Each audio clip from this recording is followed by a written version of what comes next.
to that? Well, yeah, they kind of like animate it to that. It's basically like excuse me, they do like a radio play in a sense, and then the animators like animate it to that, like to match it up, like to match up the lips and whatnot, match up the actions. So Hmm. like they I have guess that this, makes they sense. have the script and whatnot, and if something doesn't really match up right, or they can like go back and write another joke or whatever have you, they can do that. Hmm. That makes sense. Yeah, Now that I think about it, like, yeah, it's probably way smoother to do that than to have the voice actor like confined to the animation. yeah. Yeah. Uh, Fucking A, dude. Fucking a. Fucking A. Oh, the other thing I wanted to ask you about is did you see the Super Bowl ad with the fucking Lebowski? I did. What did you think? I was like, Yeah. okay. Like it's kind of lame, but I was like, fuck, man, the dude is still awesome. You know what Liz said is that it should have been a Dos Equis commercial. Because then he could have said, like, I don't always drink beer, but when I do, I drink Dos Equis. I was like, that's fucking brilliant. I love you. Either that or like, I don't always drink beer, but when I do, dude abides. Yeah, yeah, anything like that. And plus, two, he could have been, like, for a day, the most interesting man in the world. Like, there was a real missed opportunity there. Fuck Stella Artois. Yeah, it's like, and not only that, but it's like they're matching it up with fucking Sex in the City. It's like you could not have two separate audiences. Yeah, I didn't understand that whatsoever. Like, I didn't even understand what the fuck Sarah Jessica Parker was doing in there. Like, I mean, I see Sarah Jessica Parker, I see the dude. I see Sarah Jessica Parker, I see the dude. I'm confused. What the fuck is going on? Yeah, like, Yeah, so yeah, so I didn't like it. That's the one thing I saw from the Super Bowl, and it fucking pissed me off. To be honest, I was like, oh, Stella Artois. yeah. If Like ever I had a reason not to drink your shitty beer, that would be it. Although I guess I can't say that. I've never had their beer. And I hear it's pretty good, honestly, but still, fuck them and still, their still, like bunch of fucking predators. it's like not only that, but it's like okay, what does Sarah Jessica Parker's character from Sex and the City and the dude have to do with fucking beer? Like, this goes back to that Lewis Black joke. It's like two rabbits are sitting on a log. One of them goes home and kills itself. Buy a bike. Seriously. It's like okay, what like I want to see at least like even if I have to fucking I gotta settle down here. Even if I have to suspend disbelief, like even like really stretch it out because there's a minor connection, I'll fucking buy it. Like, okay, no problem, I got you. Like have like the dude go into a bar and just be like, oh yeah, we're out of stuff to make a White Russian or whatever. Okay, I'll have a beer. Right, because I mean, it's not like he didn't drink beer. Because if you remember, there was one scene where he's like, two oat sodas, Gary. Yep. So he drank beer. Yeah. That's not my contention. It's just like they could have done it so much better. Yeah, there could have been more of a connection. Yeah. And, And and yeah, why throw her in the ad? Like, it was just so random. It was almost like they were like, hey, we can get Sarah Jessica Parker, we can get Jeff Bridges. What do we do with them? Sex and the City character and fucking Lebowski. Go. Sarah Jessica Parker goes home, kills herself, buy a bike. Yeah, seriously. Or now to use a Bill Hicks joke, the ad that they want to do is Sarah Jessica Parker sitting completely naked, and you zoom in on just her face, right? Yeah. You zoom out and you see her breasts, all right? And you zoom out and you see that she's playing with herself, and it just says drink Coke. That's the ad they want to do. That's the ad they want to do. But they can't. I'm sure if you paid her enough money, she'll fucking do it. But like, what is the fucking connection? Like, oh man, it was so weird. God, there really was none. I didn't see any other Super Bowl ads. The only other one I heard about that caused controversy was something about some vegan dinner party with like Hyundai or something. Oh yeah, like it was like a couple goes into like an elevator. They're like, oh, we're going car shopping, and they're like, okay, well, we're at this floor where this is happening, and this is happening, and this is happening. They get to another floor. It's like, oh, vegan dinner party, and then like the couple just looks like just mortified that they're there. It's like, oh, we have meatloaf, and it's like, okay, yeah, it's a fucking meatloaf. Like, who gives a fuck? Yeah. Like, I get it. Vegans are fucking goofy. I got you.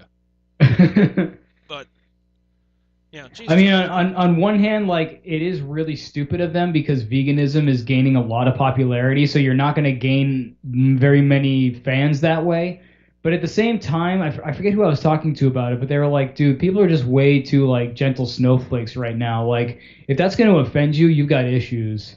You know what I mean? It's And not that's the way of the world right now. Is everything offends everybody, and we have to do something about it because it's offensive. Think about the children. Think about the vegans. Listen, like Liz just recently went nutritarian, which is basically vegan, but I'm damn skip that she wouldn't watch that ad and be like, I'm offended.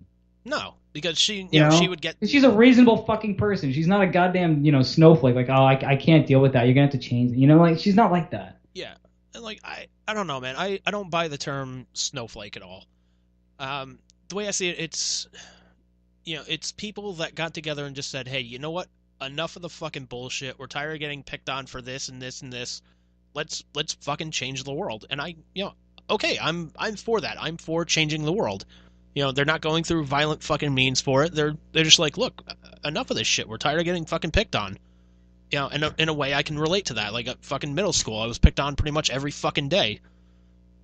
The only thing is then where do you draw the line? Like if people start making laws about shit, you know what I mean? Like I agree, people shouldn't get picked on and shit. But it gets to the point where people make laws to protect people from stuff and like you're right, people should be able to live their lives, do what they want to do and not get fucked with. I completely agree with that. I'm completely on board. But at the same time, people need to have a little bit thicker skin to not be like, oh, you said vegan is bad, I'm offended. Like, dude, fuck off. Seriously?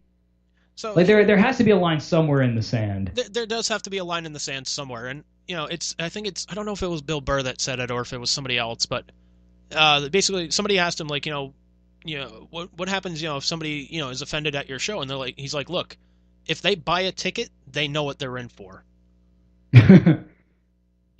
There's no reason for them to walk away offended. They're buying a ticket to my show specifically to see me to tell these jokes. They have no reason to be upset. That reminds me of another Bill Hicks joke where he talks about how he was doing a show in like Alabama or some southern city or whatever the fuck. And these guys came up to him and he was like, hey, Mr. Comedian, come here. Hey, we didn't like what you said about Jesus and Christianity. He goes, oh, well, forgive me.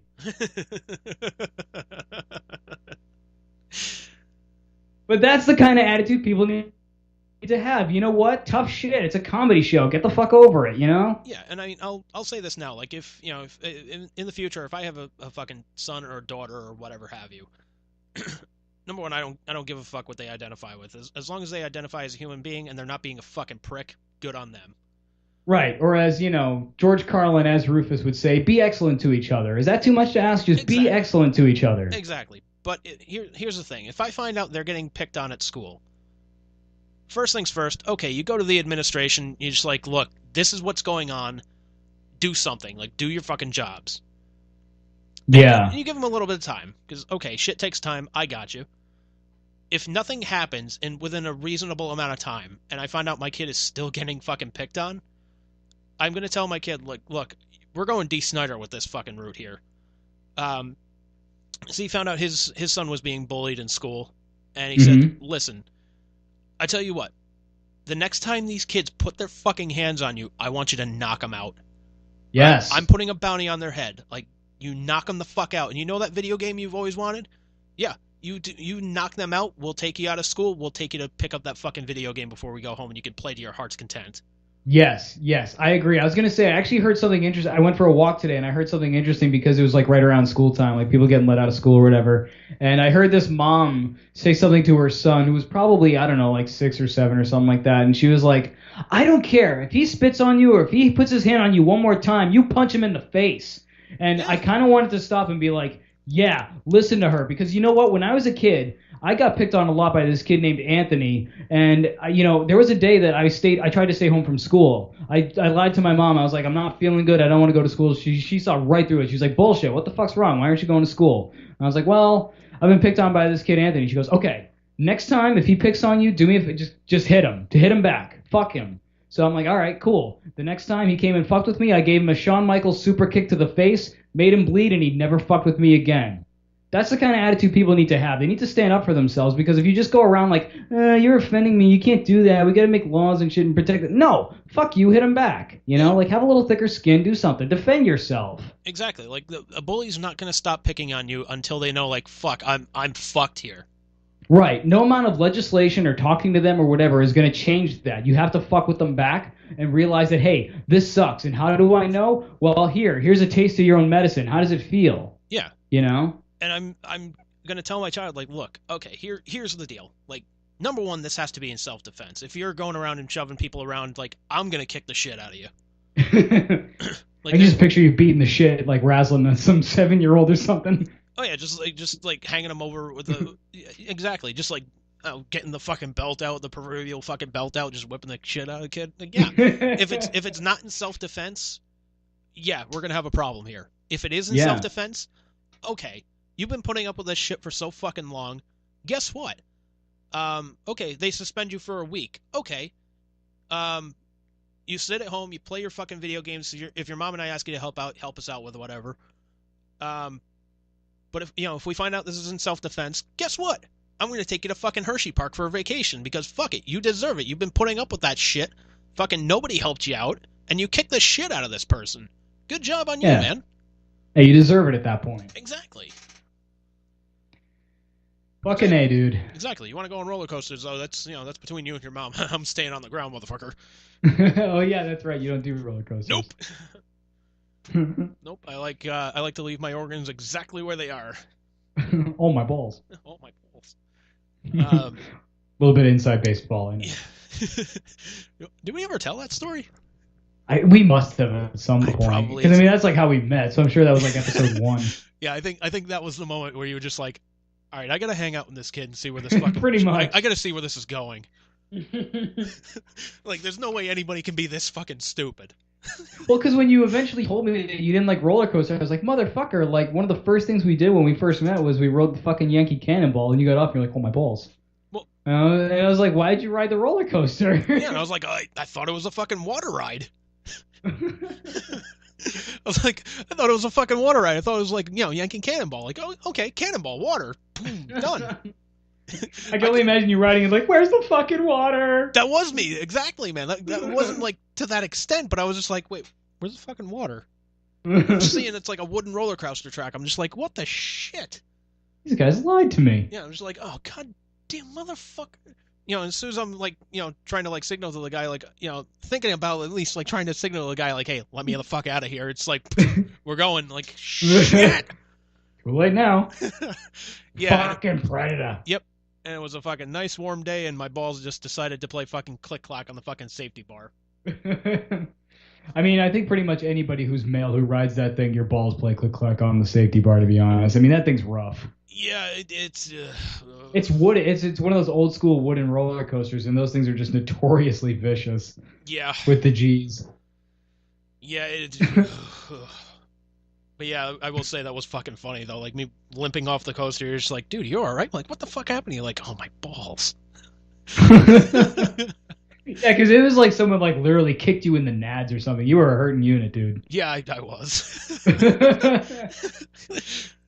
Yeah, I was like that for about a good hour.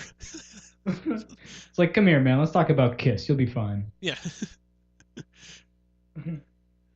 Andy, you didn't have to ride that roller coaster. I could kiss your nuts. That'll cost $20,000. But Ace can't watch, otherwise he has to pay $100. Speaking of Ace and Paul, actually, have you heard about the shit between them now? Oh, fuck yeah, dude. Like, the fucking gloves are off with Ace. Holy shit. Dude, it's on. I mean, it's not even really between him and Paul. It's between, like, him and Gene. It's like, Jesus Christ, dude. Like, yeah, Gene's a prick, but holy Christ. Like, yeah. If this shit is fucking true, like, let me pull up a statement here. I kind of want to go through it here. Yeah, he said something about, like, Gene groping his wife or some shit. Uh-huh. Oh, my God, dude. And, well, because, I mean, they've been saying shit about Ace for years. They've been shitting on him and Peter for years. Yeah, like, decades at this point. Yeah, like, they... it's been the same fucking, like, talking points for I don't know how fucking long. Like, we love Ace, we love Peter, but they're drunks. We can't rely on them, and blah, blah, blah, blah. It's like, well, okay, but, like, Ace is, like, 12 years sober at this point.